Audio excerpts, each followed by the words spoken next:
Hi friends, this is Shubhashish Banerjee. It's a pleasant morning altogether, and I just wanted to speak on the theme: to what extent does the simplicity of living formulate our day-to-day existence?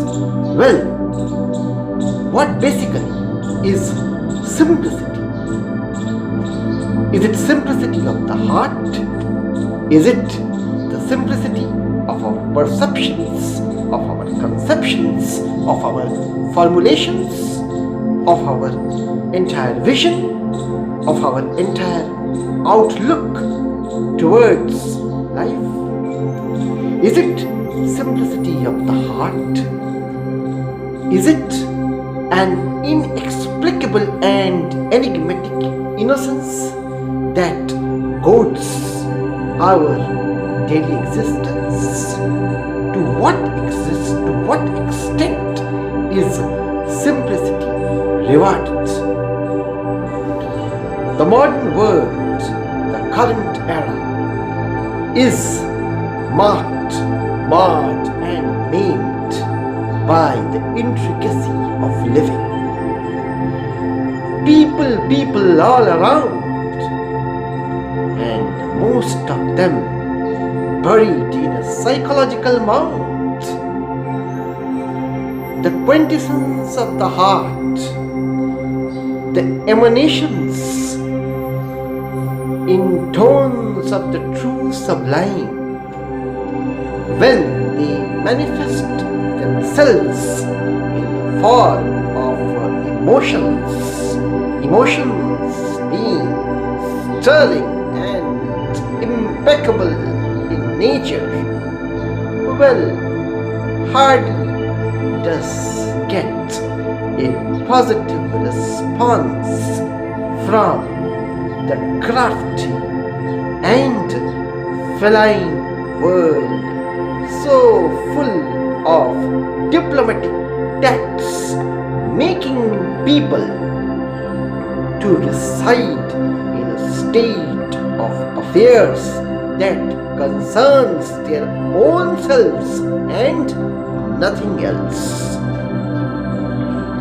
When you try to speak out your heart, and when you try to play your quintessential part, be sure that in today's world, the impure do flourish to a great extent, and purity as such is discarded as being detrimentally immature.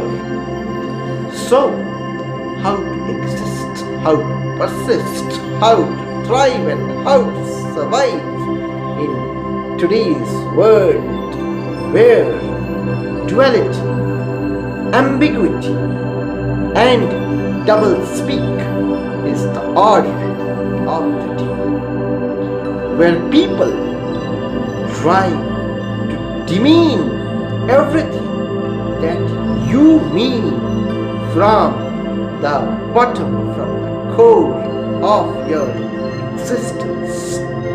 Well, why is it so? Why is it that something which is so dubious, which is so ambiguous, which is far away from being genuine, something which is rather mediocre, which is rather second hand, this persists, while the substantial, the first-hand existence of ours, at least which we try to formulate at times, it hardly matters. It hardly gets a chance to manifest itself in hues of sublimity. The problem is the cravings, The problem is the conflict of cravings, which makes man believe in the unreal. Now, these cravings are copious and plentiful in nature. We want to achieve, attain, and assimilate by fair or foul means, by hook or by crook, and in the process we have compromised with our innocence. In the process we have compromised with our conscience. In the process we have compromised with the highest promptings of our heart. There are things which used to matter in the past, but now all those things, the modern world with its modern perceptions, with its blind and ambitious material pursuit, the modern world, the young generation, the young mind, the technical mind, the digitalized mind, terms as preposterous, terms as absurd and out of date, and it is something which you now call out of date has decided your fate. A bundle of contradictions I do keep intact in my heart. Strange are the ways of life, so colorful yet so bleak. I think of doing certain things and thereafter I go on postponing it for a further period of time. The reason is that I land myself in a dilemma as to whether my efforts, whether my endeavor is going to be acknowledged or not. This is something which gives rise to the contradictions of life. To be or not to be, that's the basic question.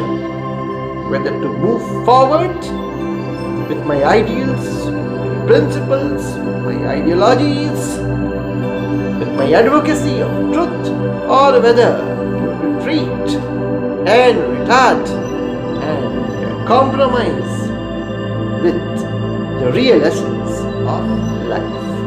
Now, this is the continuous and constant conflictual state of mind that at times lands one in a sort of hysteria. This is the real problem of the day. The only solution to this specific problem is that one needs to revolt and unfurl the state of rebellion, wherein one should convince oneself that whatever be the outward circumstances, whatever be the dismal scenario that might pervade the outer world, the inner scenario of the heart, the inherent notions sublime of our mortal existence should be coded by a way of life that should be typically quintessential, that should be typically characteristic of a person's originality, of a person's individuality. For me, I don't believe in a second-hand existence of life.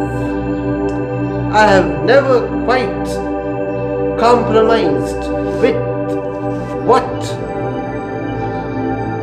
the people around me, with what the moral guardians and preachers have taught so far. This does not mean that I have compromised with the monotony of tradition. Tradition, as such, may sound monotonous, but tradition, when rejuvenated and renewed for the sake of betterment of our own selves, becomes a boon in disguise. So, the main thing is, why not give it a try to get out of the muddle which we are struck? Why not coin our own perceptions, conceptions, our own new contents that are devoid, that are bereft of compromise? Why not give a clear mandate to the new? Why not live it out altogether in the current dismal, despondent and gloomy weather? Why not chalk out a strategy that best defines life with its originality, with its multifarious hues, which are so necessary to define our existence? The morning hour harbingers new hope.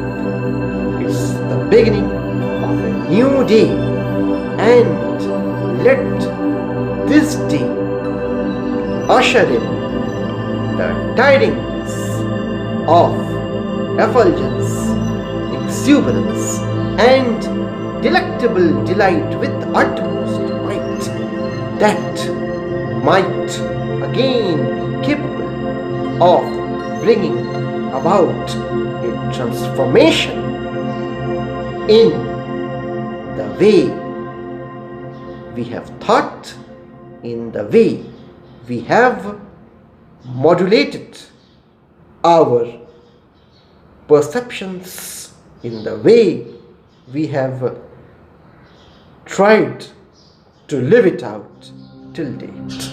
Let there be the advent of something very, very different, which might bring about a total difference in our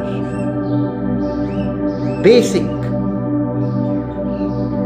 thought, in our vision, a vision which shall somewhere discard, a vision which we shall somewhere abnegate the vituperation that so far has prevailed in our hearts like an indomitable spirit, time and again giving rise to arduous circumstances with which we have been coping, and from which we have not been able to emerge out with opulent optimism. So let this opulent optimism prevail now.